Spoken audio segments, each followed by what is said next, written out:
خب سلام و درود و احترامات مردم عزیز، مردم تاجیکستان.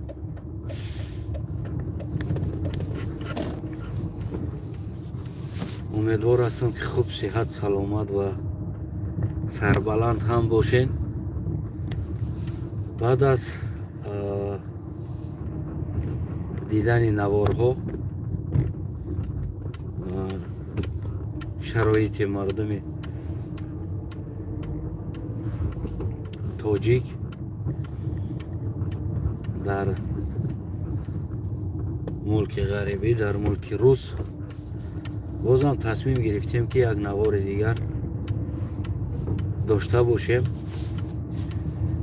و امیدوارم که توغری کشادم، سیلکش هم کشادگی هستم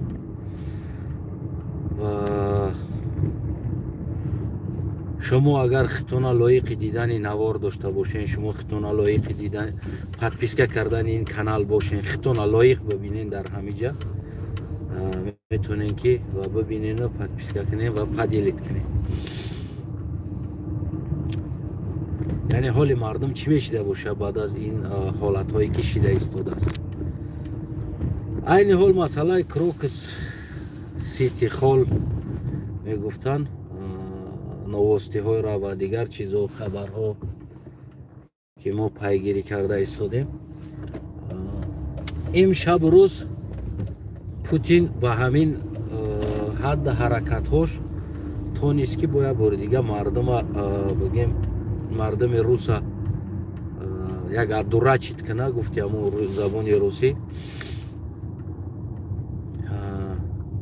بعد از کروکس سیتی 16,000 جوان دبروال نرفته خدشه در военкомат، یعنی که قید کرده است که انسان هایی که از جنگ ریخته ایستادن، از مشکلی ها گرفته ایستادن، 16,000 جوان رفته است. یعنی 16,000 هم کم نیست.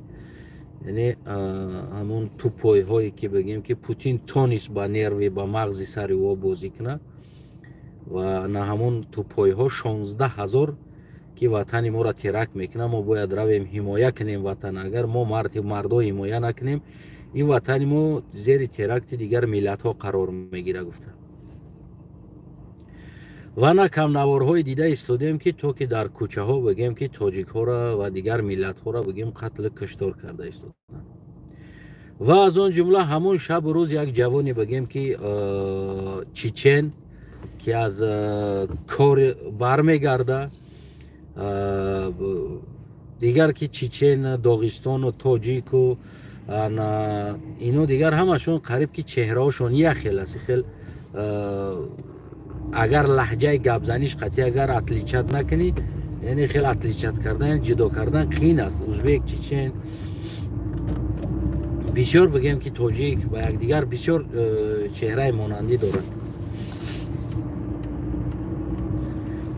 و جوانی چیچن ناتسیست های روس بگیم که ترک میکنن، ترور میکنن و او را به قتل میرسونن.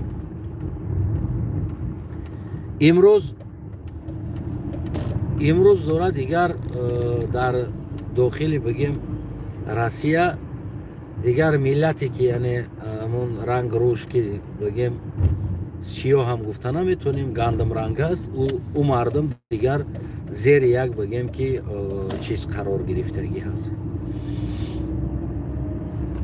زیر یک نیشان قرار گرفتگی است از دست ملتگراها.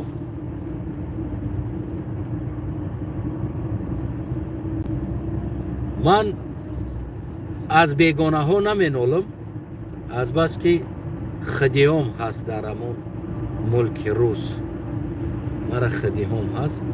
من وقتی برای خدیام گفتم که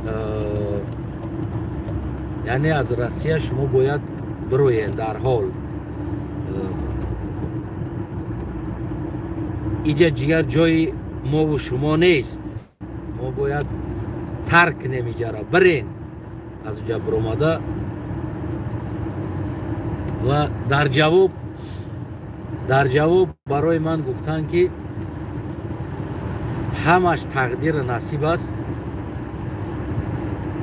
و هر چیزی که هست از خداوند از ازل در پیشانی ما نوشتگی است. ما همون را میبینیم.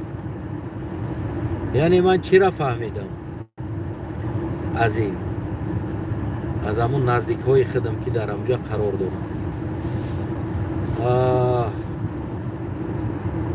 یعنی این خلق مردم از اون روسیه برآمدنی نیست. اینو را اگر گرچند زده سر کننم اینو نمیبرویم. اینو در ملک روس مردن با کلا میگیرن و در وطن خود نه.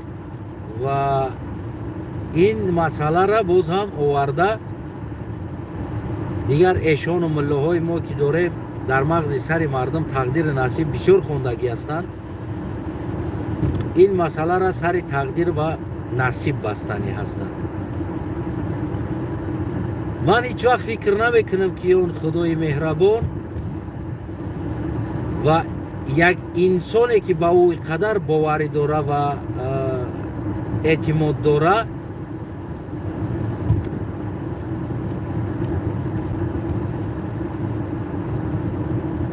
و خداوند در تقدیر او کشتن ملک روس، غریبی ملک روس، تگ پا تازه کردن ملک روس داده باشه، نوشته باشه. یعنی در اینجا گناهگار کردن خدا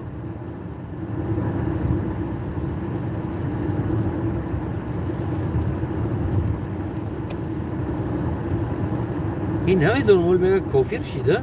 یک انسانی که بگیم گناه خودش در کلای خدا بار میکنه، یا که خودی همین ایشان ها، خودی همین ملا ها میگه که اگر در دین یک چیزی بگیم که خطا که استفاده بردی از دین خارج میشه. وقتی من ملا ها را میبینم که مثال همون خطاگی رحمانوف میشوه و او را میگیرن در کلای خدا بار میکنن، میگن تو ایمان به خدا نداری و تو ایمان نداری. گفته که سوال پیدا میشود در اون انسان که تو ایمان نداری، برای کاری رحمانوف کردگی را تو در کلای خدا بار کردیستی. پس قدر تحقیق خدا، قدر راهنمایی های خدا در کجا می روه؟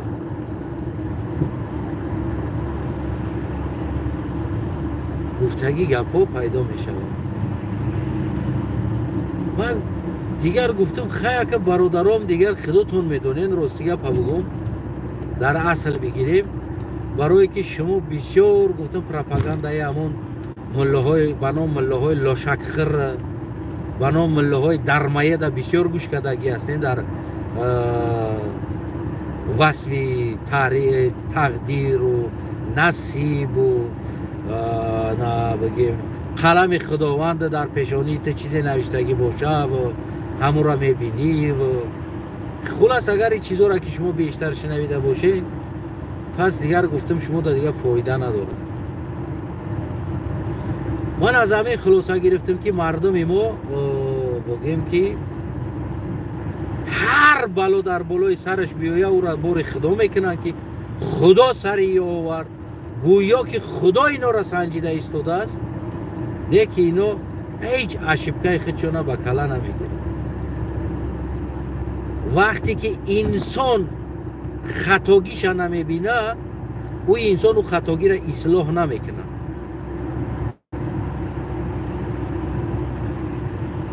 میدونی نمیرم. ببینید شما اگر در یکان جای چقری نبینین، اگر یعنی که روز میرین در همون چقری میزنین، همین خطاگی شما همون چقری ها است. وقتی که شما دیده دانسته خودتون با کوری میدازین. هر انسان آن حالت پیشروی میکنه، آن وقتی پیشروی میکنه او وقتی که همون خطاگی خودش ببینه و در بالای خطاگیش کار کنه. همین روزم درباره ساختن موتور بنزینی و همین دیزلی و همین چیزا یک چند نوارها هم دیدم. همین انجینری تکنولوژی هست، چی هست بگیم. ببینید در تمام همون نوارها وقتی میسازه و اینایی جای ساخته خیچه اشتباه میدونه. وقتی میسازه اینایی جایش خطا میبینه و اوجا را دیگه خیل میکنه، اصلاح میکنه. از تمام اصلاحات ها امروز آمدن بگیم که اینای خیل تکنیک و تکنولوژی ها برای که این انسان های ساختگی ها در همون چیزی ساختگی خیچون خطاگی خیچون ندیدن. انسان باید دیگر کس خطاگیش نبینه، خودش ببینه خطاگی را و خودش او را اصلاح کنه. وقتی شما ملت خطاگی خودتون نمیبینید و هیچگاه خودتون اصلاح نمیشه، این را یادتون نبره. آن وقتی که شما اصلاح میشید، آن وقت شما اشتباه خودتون میبینید که نمی اشتباه است و او را باید اصلاح کرد و بالای او باید کار کرد. در او حالت شما میتونید که همون کمبودیتون اصلاح کنید. پوتین تمام پرول جنگ شد که بای داده ایستاده است، نمیقدر بگیم خلقش مرد رفت بالای سری اما نمیده. بگیم امروز تونست که با 4 تاجیک تمام 150 میلیون روسا دیوانه کنه، فند کنه. 150 میلیون روسا تونست که با 4 تاجیک فریب کنه، با 4 تاجیک. و تمام مشکلی که پوتین در این سالها کرد همه او یک طرف شده، یکی 4 تاجیک در ترند برآمد، هوش مردم گرفت، هوش 150 میلیون آدم گرفت، یک طرفه کرد.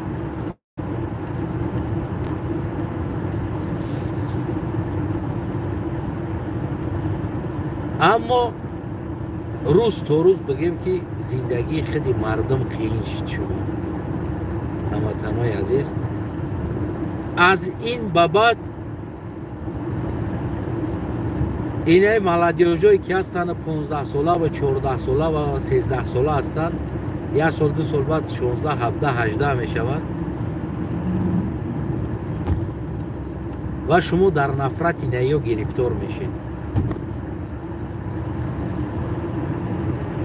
اگر که سالانه 1000 مرده میبود، 500 مرده میبود، غیر دیگر در 2 ضرب زدن میگیرین، یعنی 2 برابر میافزوه این مسئله.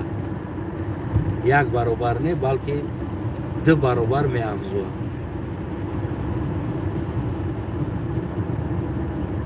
سوال بتین برای خودتون هموطنان، تا کی شما غلامی را به کله میگیرید؟ آیا وطن شما را ابیسپیچ کردن نمیتونه؟ چرا وطن ما و شما با امام علی میتونه سمالیات بخره؟ چرا این وطن میتونه با اسماعیل شکف دلار بده؟ چرا این وطن میتونه با اسماعیل 500 600 تا گفت که همون گپا زواد و فیرما بده؟ چرا با اسماعیل در دوبای خونه بده؟ 300 400 ماشین های 150 هزار 200 هزار دلار در دوبای در تاجیکستان با اسماعیل این کشور ماشین بده؟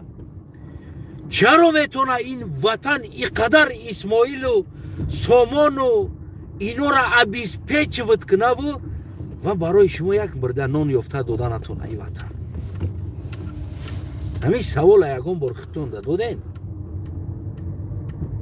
هموطنان، همین سوال یکم بار خودتون دادین که چرا این وطن برای اسماعیل اولاد رحمانوف خیش تبارش دیگر دیپوتات دیگر وزیر است و فرزندای او قده های او را حتی که با بیگ صبور تمام نوش نعمت دنیا را این وطن داده بتونه و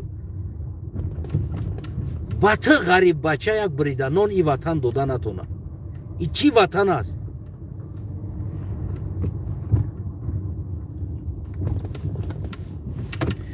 $100 میلیون سمالیات و صدرجانی او، یعنی که او را نگاه و بینش سالانش و پرواز او هر یک پروازش که شخصا امام علی خودش توقع میپره، هر یک پروازی او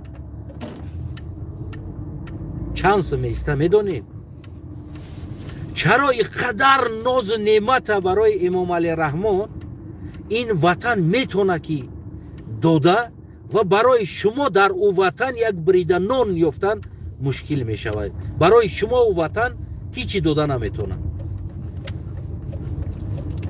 حداقل سویت براتون داده نمیتونه، حداقل آبی گرم براتون داده نمیتونه برای مادرتون. این چی وطن است اصلا؟ چی وطن هستی؟ چی مادر است؟ میگن که وطن مادر است. بیا هم وطنم اثبات که چی مادر است که برای یک فرزند شیری قیماقدار میتیه و مسکدار، برای دیگر فرزند شیر نمیته. حداقل شیر نمیته. این قرار مایل قیماق و مسکش. پس این عیب ما و تو است که ما و تو لقمه های دهن خدا با امام علی رحمان بگیم که بخشیدگی هستیم و اجازت دادگی هستیم که تو که امام علی رحمان عیش اشرت که حق ما را بخه در حق ما نبیرد. ببینین اسماعیل شکف شهوی میکنه، او دلار را ببین در خانهش هست، او دلار ها در داخل خانه، ولی او شطایی که بانک دوبای داره و او واش حساب نیست. بهترین ماشینای روی دنیا گفت که همون روزها که روچنای رباط است. میفهمین؟ روچنای رباط بهترین کمپانیا را، بهترین برندها را میپوشه. یک فوتبالکای که اسماعیل در تنش داره، شاید یک غریب بچه 3 ماه استرویکه بزنه و پولی او را کار کرده نتونه. برای چی وطن اینقدر ناز نعمت با اسماعیل همیته و بطره نه هم وطنم؟ چرا میتونه که اسماعیل یک فوتبالکش 3 ماه ویلی که تو در استرویکه باشه و شاید یک رسوفکه اسماعیل ده تو 6 ماه کار کنی در استرویکه او پول ده؟ برای چی خیلی نعمت این وطن با اسماعیل داده تو نیست با تو ندادی وطن؟ میدونین برای چی؟ برای که شما بیشتر امر معروف نهی از منکر گوش کردگی هستی. این ملاها شما را گوشتونه و چشمتونه میبست. امام علی قطعی اولادش تجاوز کرد. فهمیده؟ همون قصه هست که یک آدم خر تجاوز کردن میگیره و یکی دیگر از گوشش میخپه میسته. وقتی میخپن همون از گوشش قپیدگی انسان 5 سال میتن تجاوز میکنه، گیره 3 سال. بعد این جلب میکنه میگه که خیلی ما هیچ کار نکرده، مرا 5 سال دادی، او مردک تجاوز کرد را 3 سال دادی. میگه گناه اصلی گناه تو بود. اگر تو گوش خر نمیقپیدی او تجاوز کرده نمیتونیست، خر میگریخت. نیکی گناهگار تی پدنالت که خر قپیدی و تجاوزکار تجاوز کرد. گناهگار اصلی انمی ملا و مخصوم ایشان هستند که مردم امر معروف نهی از منکر کردن، شما را کر کردن، کور کردن. در دنیا شما ندیدین که چی شده ایستاده است. برای شما صبر جمیل، خداوند صبوران را دوست می‌داره. خداوند صبوران را از در بهشت فلانی در بسیار در نازنین است، از او در شما را وارد میکنه. او درد امام علی نمیدروید، شما میدروید.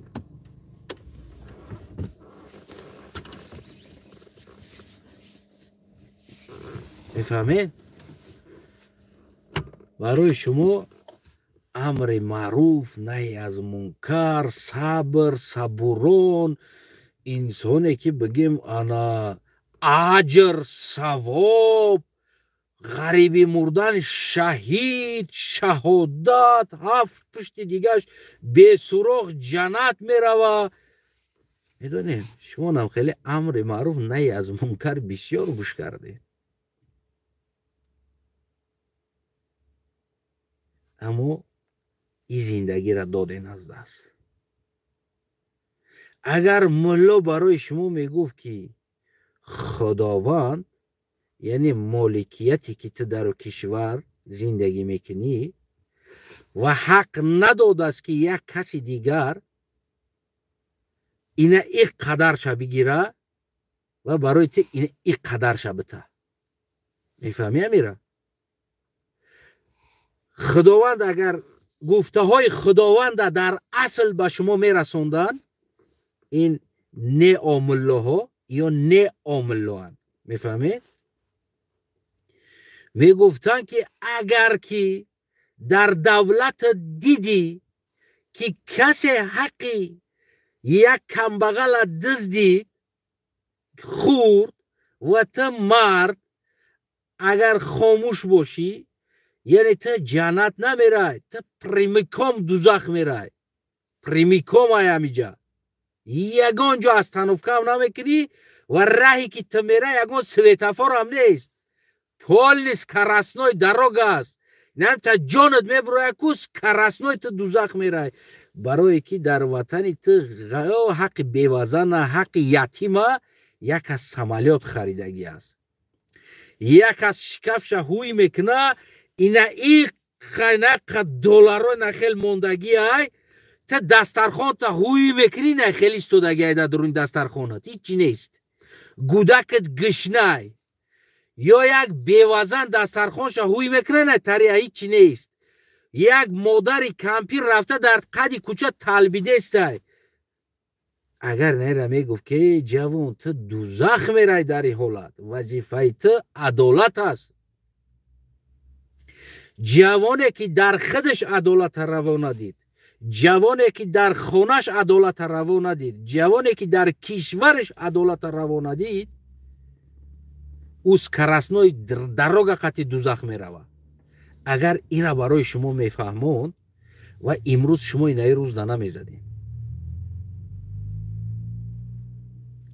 امروز شما ولی بگیم که همون یک انسان صفت در کشور و وطن خطون زندگی میکردین. نه که ملا چی گفت؟ خدا صبورین را دوست میداره. در کدام حالت صبور را دوست میداره خدا؟ میلیون حالت روی دنیا هست که اونی که درد از جانب خداوند است.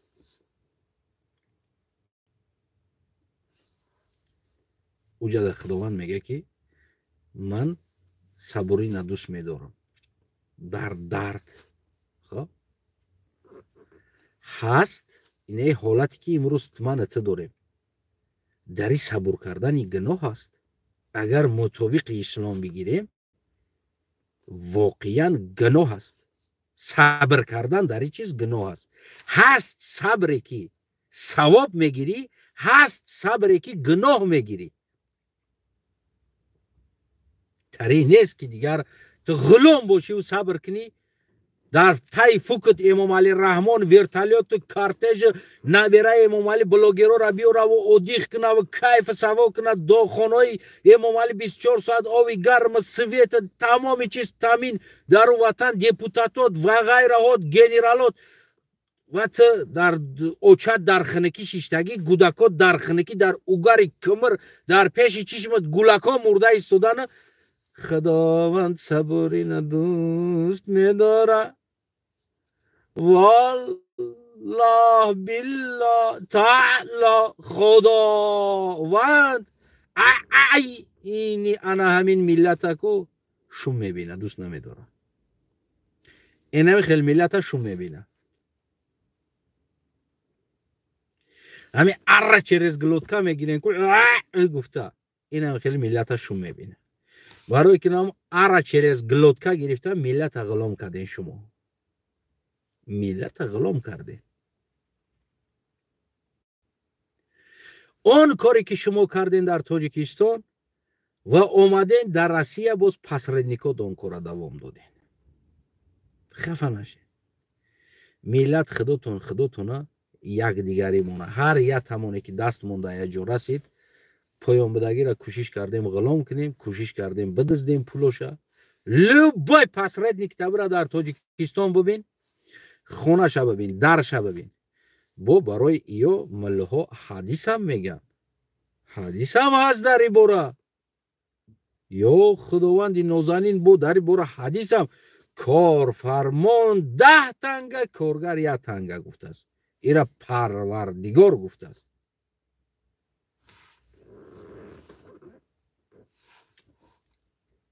میفهمین؟ ایرا پروردگار گفته است. با بعضی بسچاش میبروید تا از علم دین خبر نداری تا گب نزد. او علم دینی که تا خبر داری تا پدنالا دوزخی اگر با علم دینی که خودت خبر داری اگر بگیری. میفهمین امیره؟ او علم دینی که آدم با غلامی میبره ما قبول ندارم او را. ما او غلامی را قبول ندارم. ما اومدم یه بار زندگی بکنم. ما یه روز باشم خروز باشم. میفهمین امیره؟ ما اولاد امام علی نیستم نامرد باشم زنده باشم. نه، یه روز باشم خروز باشم.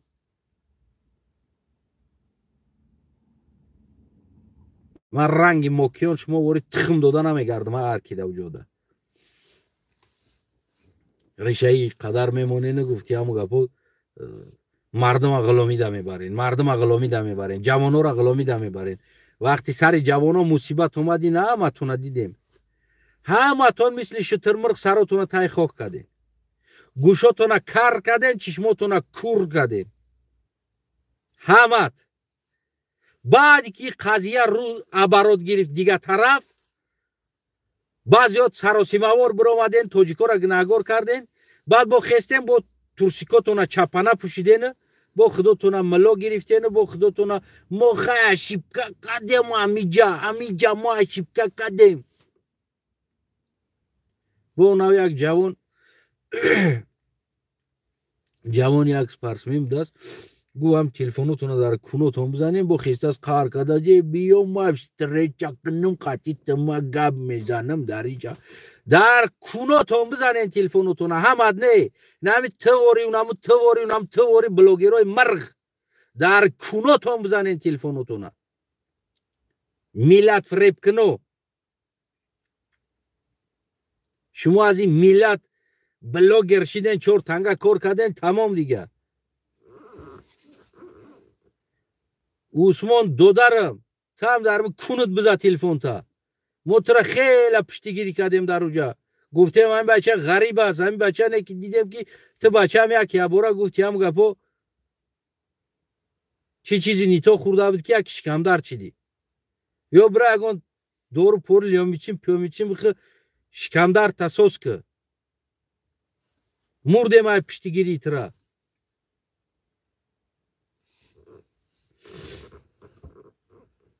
با تو ویزف میتی طرف و طرف. فهمیده؟ یعنی که نه هست.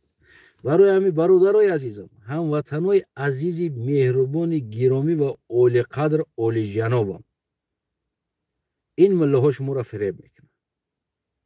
صبر در حالتی که کسی بالایت ظلم میکنه و کسی بالایت تجاوز میکنه و کسی حقی تر حق مادری تر حق یتیمی و سرزمین میخره و سمالیات میخره و او شکف هوی میکنه نخیل دلار پچکه زدگی ما صورت چه میمونم دلار پچکه زدگی پایان تیلا همیتر ریختگی کلیت ماشین حساب نداره یک از یک آدم او همه پولی حقی نمی بیوزن یتیم و حقی نمیاست.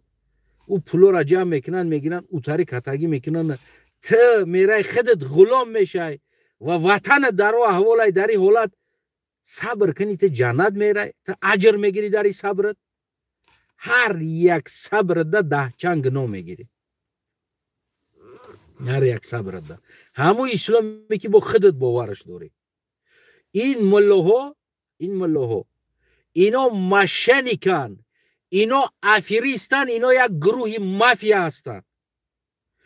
ولی معلوماتی که از حاجی میرزا خواهر خودشه که گپش گوش نکرد، ساوریمنی بود رمول نمیکرد، سرش لیچ بود، گفتی هم گپا لباسای ساوریمنی میپوشید، خواهر خودشه دور داده کشتگی های زیبانم داشت از خواهرش. ولی اینفرماسیا شو این برای چی بدونین حاجی میرزا اینقدر در حکومت متهم شده موند؟ برای که پاپولیارنس گرفت، خواهرش گپش گوش نکرد. یک جوان از کلوب قصه امیره برای من نقل کرد. اگه تو کجا این چیز من دستاویر نخدم ندیدم، لیکن اون جوانی که از کلوب باید بگیم که در همون نزدیکیش زندگی میکردگی، زنکی صبح پسوق سلامت زنک یک باره مرد میگه، کسل شید مرد. بعد فهمیدیم که میگه هم خیل حاجی میرزا خود پدزکسی حاجی میرزا دورو دادن کشتن. حاجی میگه ده تا دختر دوره وبشه حاجی میرزا را گوش نمیکنه، ساوریمنی میگرده. پول نیروز پرچوسکا کداگی دختراش میگه ساوریمنی میگرده.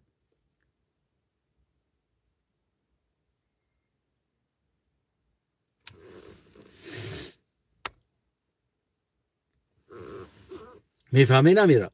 واد برای چی حاجی میرزا یک باره یک ویرخوش که پاپولیار نست، ولی گفتن که حاجی میرزا را نمیدونم زنش قطعی سکرت نیست، شیونکا کداگیان متهم کداگیان. نه این چیز نیست.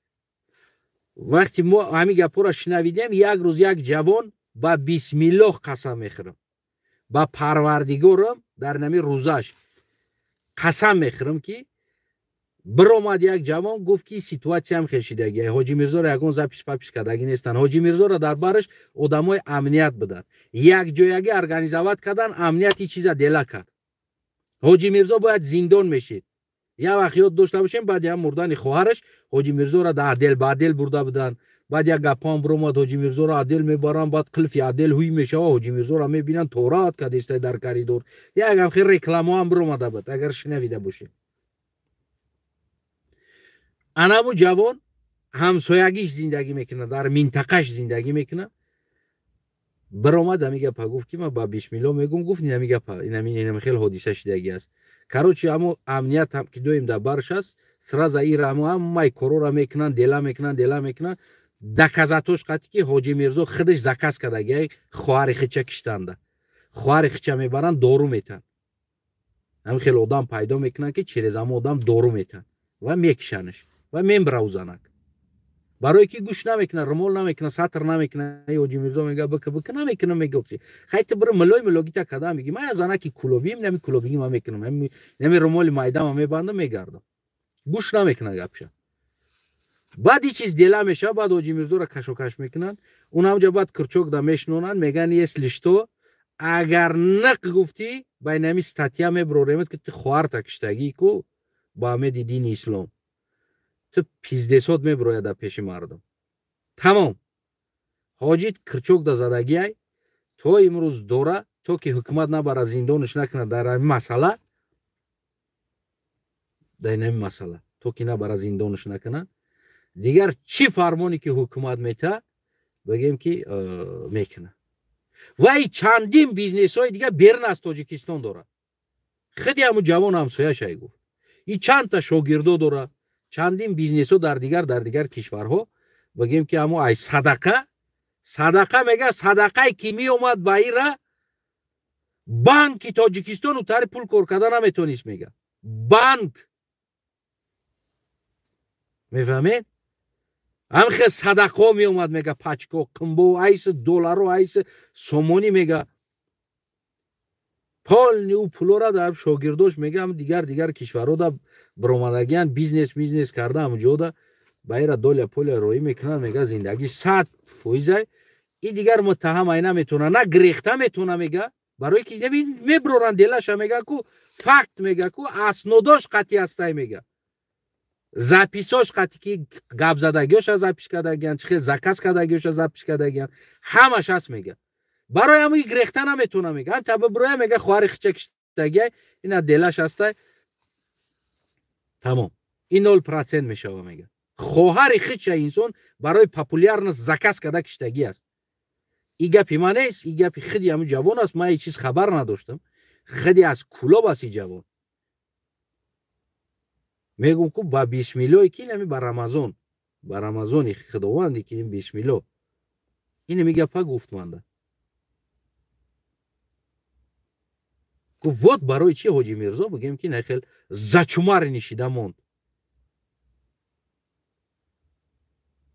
برای چی حاجی میرزا را مچچه بستن دیگه جو را بستن نخ گفتن نمیتونه برای چی یگان گپ زدن نمیتونه برای چی مردم دوی میگه جنگ نکنین صبر کنین توقت کنین داق جناب دو کنین انصافش بتا ایتا کنه و تا کنه تمام میگه ای دیگه زچمار نیست میگه ای کراچ پول انتی پارتی نیست میگه ایرا برورش میگه ولی امو چیشه ببرویا میگه کو اگون چیش ایرا مردم داروش توف میکنه میگه ایرا میگه مردمی کلوب اکثر میدونه میگه خیلی پاپولار نست دوش میگه بعدی فهمیدن همین چیز مردمی کلوب میگه ایرا دیگر خشی دیدن هم نداره میگه دیدن نمیخواهش میگه مردم بعضی هاش هست میگه نه که اکثرش دیدن نمیخواه میگه برای هم گریخته رفته در دوشنبه زندگی میکنه میگه میفهمی نمیره رفته در دوشنبه زندگی میکنه این اول بود میگه که مردم کلوبی را بالای دست میکرد میگشت میگه من میگه یکی از شاگرداشم میگه من یکی از شاگرداشم در نزدیکیاش زندگی میکنم میگه یکی از شاگرداش بودم میگه لبوی خدمت چه میکردم میگه بعدی میگه همین کار شدن من سلام نکردم قطیش میگه یک روز میگه دست دراز کرد میگه که من دست ما دراز نکردم میگه دست دراز کرد من دا سلام کردم دا من دست شد سلام شد اتوید ندادم دست دراز نکردم میگه برای که میگه دستی و فکری و میگه در خونی خواهر خود شای میگه من میگه نمیوزی ابیچنی انسانم یگان میگه دیگر همین دیل میگه که ای دین نمتری پول نیروز خنک شید میگه پول نیروز دیلم ای همین دین خنک شید میگه تمام نیکی یکی میگه دیگه در فوندامنت هست میگه روزا نماز در فوندامنت هست نیکی نه گپای ملو و ایشون امری معروف یا میکنن میگه که یا شو واپشه گوش نم پروسا میگم نماز ما میخونم روزا ما میگیرم خدای خدمت میگم دیگه یگان چی را گوش نمیکنم میگه خودش برومد قطعا صحبت کرد همین گپا پیغام با ما گفت ما با بیسمیلا میگم و ایرا میگه میدونه اما اطرافش بدگی نمین چندین انسانای دیگر هست میگه که شاید در اطرافای شما هم هست میگه ای مسئله خبر دارن میگه یکی او که میگه شاید دینی هستن این چیزا را پنهان میکنن که تو که داغ نزنه که یک آدم دینی یک ملا این کارو دست زده گفته یک خادم دین این کارو دست زده گفته یعنی که میگه پول نیروز میگه این چیزا را پنهان میکنن میگه یا پروپاگاندای دروغ بروردن گویا که حاجی میرزا را امریکا بردن انا سیومکا کردن دختر قطعی و گویا که حاجی میرزا را قطعی زنش سیومکا کردگی هستن این چیزا همش دروغه میگه همش دروغه میگه حاجی میرزا را گمنام خواهرش زیبا بود اگر همین چیزا باز کدام تصدیق کنه از خطلون از کلوب میتونه در کامنتاریا زیر همین نوار بنویسه همین چیزا اما هموطنای عزیزم من ضد دین نیستم من ضد دین بازها هستم که انسان های دین بازها امروز از نام دین و از حدیث و از آیه های قرآن آورده مردم غلام کردن و با فایده دیکتاتور حل کردن این چیزا را من برای چی ضدی یا میبرم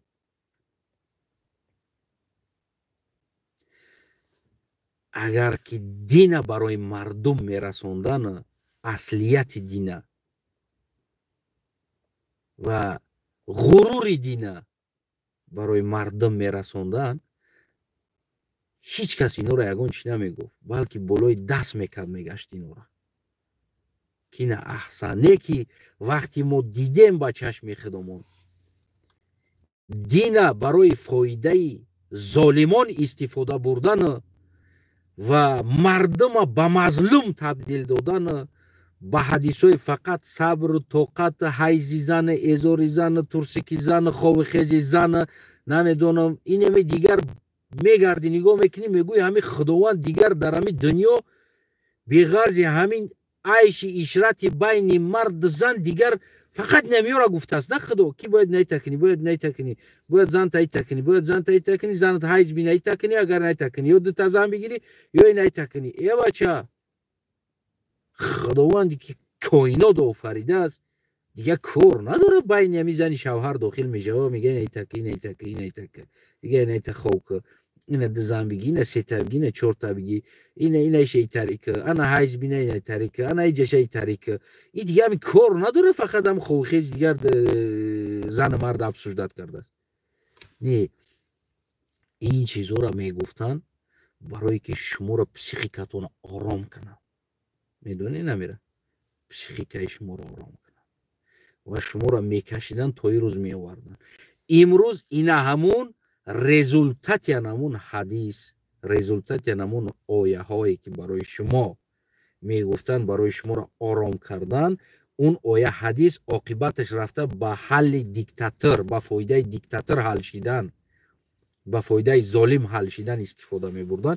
امروزه رزولتتش نمی است. این همه روز این همه ما و شما هستیم. رزولتت یا نمی چیزو میفهمین؟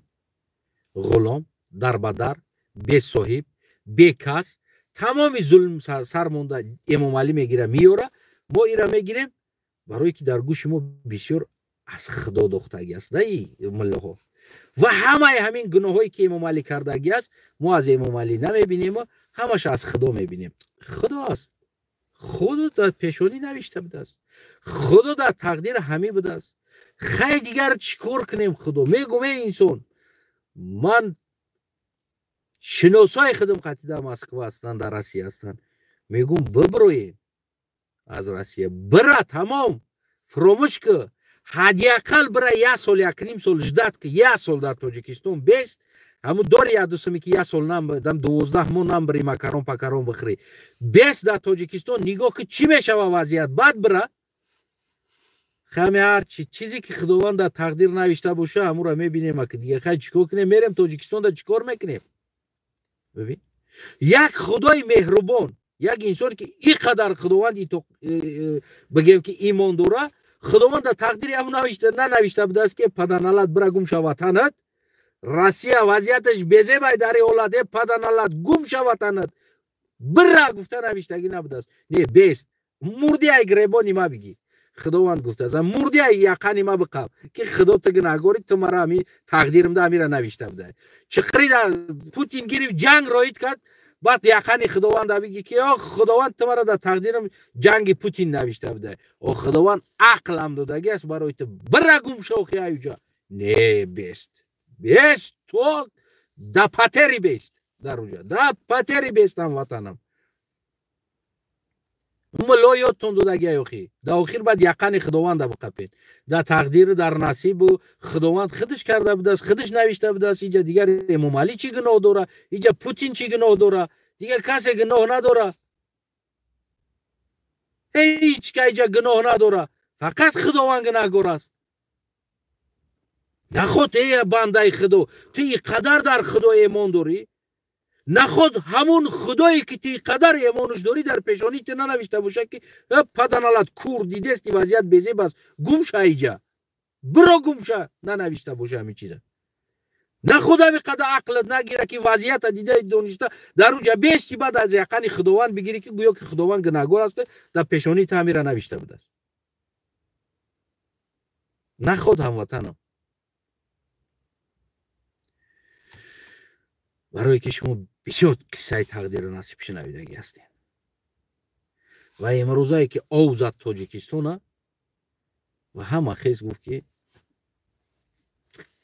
آفت پروردگار است در پیشانیشون نوشتگی بوده است. دیگه چیکار کنه میره تقدیر نصیب است، ایرا ما این کار کرده نمیتونیم.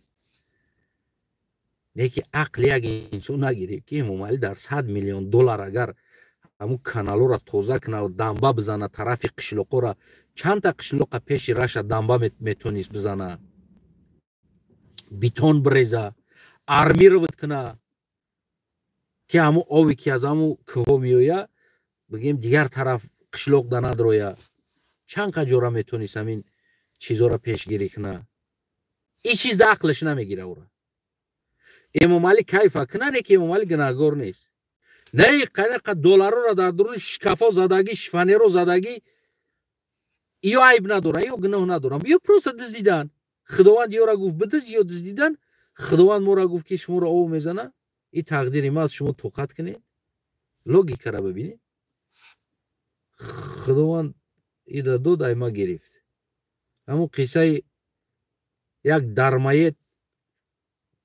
دویم در خونه بود است زنش میگفت سوخی مرد اگه سحر بر وقتر بخیز رزق بتال باز خدا یا برو کوچه یا چی هست تو خیلی بود هوای تازه بگی خداوند رزق همه ته بود زنش گفت است که به من کاستوم برو بخر همین سحر میرم کوچه بعد زنش بیچاره که قرض قبوله کرده است کاستوم برو خریده است آورده است بعد ساعت 3-4 شب دم بر وقت خیست است کاستوم برو که پوشیده است 4 شب گفت است ما بر وقتر ببرم خدا رزق میته هم بر وقت برآمده است که 4 کثافت دزد است که جای رفته است برار نگرفته است کارشون گشته اومده گیره میبینن در یک کوچه یک آدم کاستوم برو که فسون قطعی رفته است سر میکنن میخپن میزنن کاستوم برو که میکشن میگیرن این زنش ای خوش میخیزن نگاه میکنه مردکش نیست خرسان میشوه ای میگه مردکم بر وقت کوچه برآمده است یا خدا رزق ما را میته مرد که بر وقت کوچه برآمد خداوند رزق زیاد میکنه گفته خسته خرسان شیدگی که یک مردکش تای ترسی خونه میدرویه دو دوی کدگی میگه مردک چیکو که تینجه بیش میگه یک کسا و پوش میته میگه ما کم ترک زنک دیر خیسته بودم ایما پیشتر خیستگی بوده است خدا ایما گرفته دو داد یعنی که ما همون دیر خیستگیم ده خدا ایما گرفته ده امام علی دادگی هم خیلی همین باور کنین زندگی ما یک انیکدوت شدگی است یک انیکدوت برای که ما بیناموسیم ترس خدا کلای خدا بر میکنیم هر یک حالت که خودمون زدیم کلای خدا بر میکنیم اونا جوان عروس گرفته است دورش کشیده است اگر در وطن باشه عروس را دور کشیده میتونه نه میگه تقدیر نصیب است میفهمید سویت امام علی فروخته ایستاده است وقتی میگه مردم میلیارد دلار سویت فروخته ایستاده است پول میلیارد دلار کجا شده ایستاده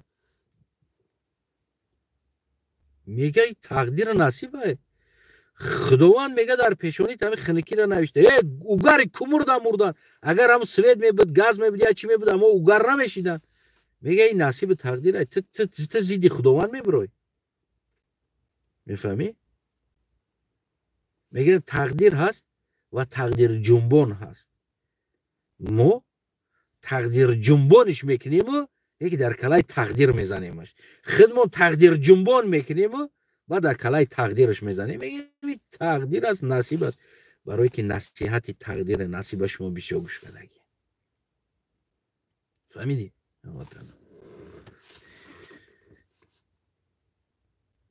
نمیدونم که تا کجای سخنهای ما با گوش مردم میرسه تا کجا شما سهم میگیرین ایرا برای پدیلیت کردن با گوش مردم رسوندن و ای از هم پرسماتروش دیده میشوه که چند قدر مردم ایرا میبینن و بگیم البته ما باوری دارم پیش یک تلفن مثال مهاجرای ما که در یک خونه 4 نفری 5 نفری 10 نفری 8 نفری زندگی میکنن البته که بگیم که 100 آدم ببینه یعنی که در جهاز اینا 500 آدم دیدست باشه من نمیگم که اینجا 500 آدم البته که 500 تلفن اگر گریون باشه دیدست باشه پیش هر یک تلفن 3 آدمی 2 آدمی 4 آدمی 5 آدمی هر کجای خیل باشه چند آدمی که شیشتگی باشن یعنی 500 نه بلکه در اینجا گفتی همون گفت 5000 آدم شاید 4000 آدم شیشتگی یعنی دیده استودن ایرا حتی اویله های را من میدونم که تلویزیون را میمونن برنامه ها را و ما خودم با نوشته روی میکنم که افیر میدارم برای میگن که ما رو آگاه که برای افیر در آمدن اما افیر می نوشتم رویشون میکنم و تلویزیون دا میمونن اویلوی میشینن مثال 15-16 نفر در اویله هستن اکا و دودر زن فرزندوش خطی اویلوی میشینن 15-16 نفر بگیم که از تلویزیون مونده بگیم که میبینن از یوتیوب. خلاص وطنای عزیزم من میفهمم دویمو در داخل ماشین هستم نامناسب هست اما وضعیت زندگی ما همین است. همین صحبتی که من میکنم همراه شما من انمی قدر وقت دارم که برای شما صحبت کنم و من میتونم که همین قدر وقت یا نوس بکشم یا اودیخ کنم یا گفتیم گپو یا دراز بکشم. نه که رمضان دیگر روز است من همه را کوشش میکنم که برای شما یک برسونم یک کم ترکم باشه شما یک بیدار شین یک فکر کنین بالای سر خودتون هموطنان مفته برای شما بگیم که کوشش میکنم همین وقت ما شما دا صرف کنم. ما از یک و یک شما تشکر میکنم که شما هم انا همین وقتی که دورین میتونین که یک استراحت کنین انا همین وقتونا دا ما صرف میکنین تماشا میکنین و میبینین برای شما هم این چیز بگیم که تشکری میکنم برای چیز. هر یک تات هموطنم خط لایقی همین کانال میبینی لایق همین صف جوان ها میبینی میتونی که پادپیشت سکنی. اگر تو خط لایق نبینی در همین کانال پادپیشت سنک پروسه تماشاش کن. آن وقت تو پادپیشت سک هموطنم که اون وقت تو خط لایق ببین در این کانال. تو بگوی که من جوان مردم مثل نمی استانایف این همی یک خلق بچه 10 سال میشوه در همین راه شب و روز ایدرونی موشین نمیدونم سمالیات ورتالیات تای زمین بالای زمین نمی در درونی سترویکا در درونش دستاش کرده هر جو باشه این همی 10 سال یک خلق خاموش نشده است. ما که توجیکم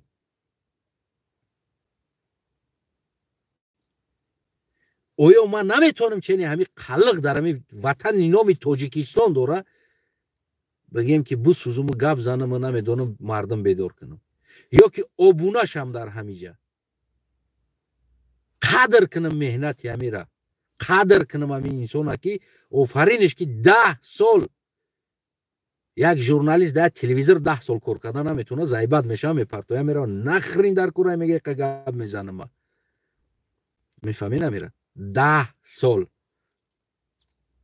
در همین رو اگر همین هم قدر کنین و خودتون لایق ببینین پس پادپیشت سر بوجه کن که 25,000 شدستیم میریم دوام شد تا 100,000 تا چند ماه و شما زیاد شدن گرفتیم همو قدر بگیم که امام علی را شانسش پایان رفتن میگیره. ما که بلند شدیم همین حیات ترازو است حیات ترازو است. وقتی که همون یک تشتکی همون یک چیز که انداختن گرفتی وزمین شیدن گرفت میفهمین و شانسی چیزی سبک کم شیدن میگیره یعنی ما وزمین شیدن میگیریم. اینمی مبارزم همو است گرچند ما و تا زیاد شیدن گرفتیم شانس امام علی کم شیدن میگیره میفهمی میره. من نوارهای امام علی را دیدگیم که در 10 سال 8 سال 7 سال 1,500 آدم دیدگی است 1,500 پرسماتر داره در یوتیوب از کانال های رسمی امام علی چاپ شدگی نوارها از کانال های پروپاگاندانی امام علی چاپ شدگی کانال ها در 8 سال 7 سال 1,500 700 تا 800 تا 300 تا پرسماتر داره همراه خیچون هم دیدگی نیستن ولی هم چاپ کردگی ها همون لیسکاش خیچون دیدگی نیستن. پیغام امام علی رحمان سالانش نه ما کریتیکا کردیم که کمتر آدم‌ها اینترسوات کردن چی میگه گفته دیده استودن پیشتر پیغامش ببینین 10-12 سال پیشتر پیغامش 15 سال پیشترش ببینین تا امروزکو 3,000 یا 8,000 پرسماتر داره یعنی مردم میره کشیدگی نگاش نمیکنه. ببینین امروز شما دارین شما اوجه وزمین کرده استودین میدونین کدام طرف است یک نوار 30,000 35,000 در 3 روز 4 روز بگیم 50,000 200,000 100,000 بگیم که شما میبینین پس چیز дида истоден, барои худтон кадоми хубӣ гирифта истоден. Аз шояд ҷои гандагӣ дорам, банда бехато намешава, иштибоҳ мешава, суханда баъзан гарм мешава, баъзе чизора мегӯй, баъзан иштибоҳ ҳаст. мо ягон фаришта нестем, мо ягон малак нестем, мо ягон пайғамбар нестем ки бигем беиштибоҳ набошем. ҳастем, иштибоҳ дорем. шояд аз баъзе ҷода аз ҳамун ҷои гапҳои хубомонам иштибоҳмон зиёдтар бошад. аммо ба тамоми ҳамин нигоҳ накарда ки шумо мара дастгирӣ карда истоден, омада истоден, дида истоден, падилит карда истоден. имрӯз мебинам дар дигар ҷо бисёр ҷавоно саҳм гирифта истодан. барои ҳамаи шумо ташаккур аст. ва ана ҳамин кора шумо хос барои фарзандотон бикунед ки ояндаи фарзандотон хуб шава, ғулом нашава ояндаи фарзандотон. барои ман не, хос барои фарзандат, хос барои ояндаи фарзандат. сарҷам ҳамша барои ман не, хос барои ояндаи фарзандат ва барои зиндагии хуби худат ҳамватанам. барои ман сарҷам наша. мефаҳмӣ амира? ташаккур барои диққаттон ҳамватанои азиз. вақте доштем барои шумо кӯшиш кардем ки чизе бирасонем. агар ҷои иштибоҳ боша, гуфти ҳамун гапо, манзарат мехоҳем. ва ҷое ки барои шумо фоиданок буд, чизе барои худтон гирифтен аз ин чиз, мо хушҳол ҳастем ки барои шумо тонистем чизеро бирасонем.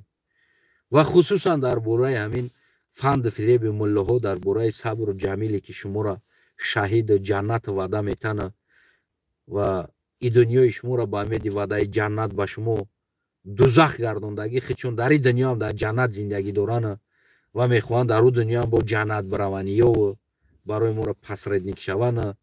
яъне аз ҳамин чизо ҳастанд. ман намегӯям ки ҷавоное ки сидқан дина ростӣ мерасонанд, ин хел ҷавоно ё ки ин хел мардум, ин хел падаро, ин хел бобоҳо нестан. не, ҳастанд ин хел падаро. якташ аз қишлоқи мо буд, бигем ки аз диҳаи Заркамар. эшон таксӣ мезад, яъне эшон буд. дар масҷид намоз мехонд, яъне ки пешнамозам мешид. эшон буд, не ки таксӣ кор мекард худаш, барое ки ӯ луқмаи нон шаyd садақа намедид.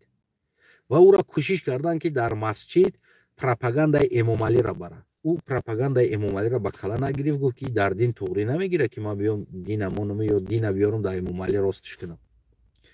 ҳамон эшоно бигем ки ҳаҷ рафта натонистанд. мисол мегирем, ҳаҷ мегем, эшонзодаҳо ҳастанд. пушт ба пушти хеле якдонане эшонзодаҳо ҳастанд. ҳамо ҳаҷ рафта наметонанд эшонзодаҳо. барои чӣ? барои он ки надоранд пул ҳаҷ бираванд. барои ӯ садақа намегиранд. ӯ гап фурӯхтаи мардум бо бекор нестанд бишинанд дар масҷид, шумо дар ваъдаи биҳишт битана, аз шумо пул бигиранд, садақа бигиранд, бидаванд ин тарафу ӯ тараф. не, ӯ зиндагишона меҳнати худшон қатъ мебаранд. дини худоро вақти соати шумо ҳамун мега инами хелас, инами хелас, тамом. ва ӯро тӯҳмат кардан дар авария бурдан, гуфтанд ки ё ту пропагандаро дар масҷид ба кала мегирӣ ё мо туро зиндон мекунем. хулас условияша танг овардан. ман фикр кунам ки дар инҷа ба духтаршам угроза кардан, ҳатто ки ҷудошавии духтаршам ё искусственно создават кардан, домода угрожат карда, духтаршам ҷудо кунондан, оилаи духтарша вайрон кунондан, хостан ки ӯ эшон пропагандаи Эмомалиро барад. набурд ягон ҷода. гуфт ки не, ин чиз туғрӣ намегирад. оқибат ба ҷое овардан ку рафт хича дор кашид. яъне афзалтар донист мурдани хича аз оне ки пропагандаи Эмомалиро барад. медонист ки худкушӣ ҳаром аст. уна ҳамо ҳаромиро ба кала гирифт, чем аз ое ки не ҳароми калона, ҳароми майдатарша ба кала гирифт. итари ҳароми калона не ки худое накуна ки мо саҳм дошта бошем дар зулми Эмомалӣ. раҳмон гуфта, худое накуна ки мо миллата як ҷоеда ки намхел фанд кунем, бигем шумо сабр кунен, тоқат кунен, ин кора кунен, мо дар ҷо саҳм дошта бошем дар пеши худованд. айда бигӯя ки хита ҳаром киштӣ, розӣ ҳастам, не ки дар ин саволҳо ман ҷавоб дода наметавонам дар пеши Парвардигорам. хича дор кашид, ولی کاغذی که نوشتگی بود او را حکومت بجا کرد گرفتن ای دستشون یعنی چی سبب ها بود چی ها بود همه او را نوشتگی بود دیگه حکومت بجا کرد فقط یک اشتباهش همی بود میدرآمد یارو همشه در سوشال سیت ویدیو میکرد میگفت همشه کنکرت نه 4 طرف اپوبلیکوات میکرد بعد خچه دور میکشید برای چی دور کشیده ایستاده است اوناو حالت ده بعد حقیقتش میبرامد نیکی اطرافیو که از قشلاق ما بود ما بسیار خبرها گرفتم گفت که یارو ایره بسیار غم دادن ایشونه که باید تو در بین مردم باید در بین یوت پروپاگاندای امام علی را بری نیکی او بکلا نگرفت بسیار اذیتش دادن نگرفت خچه کشت هست خیلی انسانو هست در داخل زندان هم است خارج ده هم است بگیم گریخته رفتگی از ترس خب دمشتگی است بی غیرت هست در بگیم داخل هم است شلی اگر نیست که این مکی را صورت چمونده در اینترنت پنیتکای دین گنیت کنه نه ایتر شلی اگر را کن ما توف کهگیم در روش تحقیقی چهرت قطی ببرو کیت و چی گفتنی فردا در گپت جواب داده میتونی ببرو چهرت قطی مطرح بگم او مرد باشه این انسان این دینه این میگه همش پینهان صورت کیم کی را موندگی گفتی هم گپا در فیسبوک و تیک توک دین پاگانیت کرده گشتیستند در سر انسانو صبر کنین طاقت کنین تکنین خداوند گفته است میفهمی نمیره خلاص سلامت باشین سربلند باشین خونتون آباد باشه منظرت که 1 ساعت وقت شما را گرفتیم و 1 ساعت وقت خدمت شما را صرف کردم 1 ساعت وقت خدمت شما را صرف کردم راستی تشنه شدم یا اومیخران با همون سلامتی سر همه مردم تاجیکستانی عزیزم که زندگیتون خوب باشه کلا را کار فرمونین عقل را کار فرمونین و داده نشین به همه چیز مهمترین خدا یار مددگارتون поделить подписка фикри хит тазери комент мондана фаромӯш накаҳам ватанам интизори фикрҳои солим ҳастам зери комент кадомед ки ақорат лишни чизо менависен ку блог мерен мада хеле паганялко дар кор нестанд мада инсони паниятливи дар кор аст канали ма фоҳишахона нест фоҳишахона мерен برین فیروزه حفیظ کانالش شبنم سرایی را کانالش ارتیسا را کانالش برین اوجا اقورات میکنین چیکار میکنین بین خودتون رازبار خودتون این کانال سیاسی است و عقلتون کار فرمونین ما آینده خودمون باید نقشه بکشیم بسازیم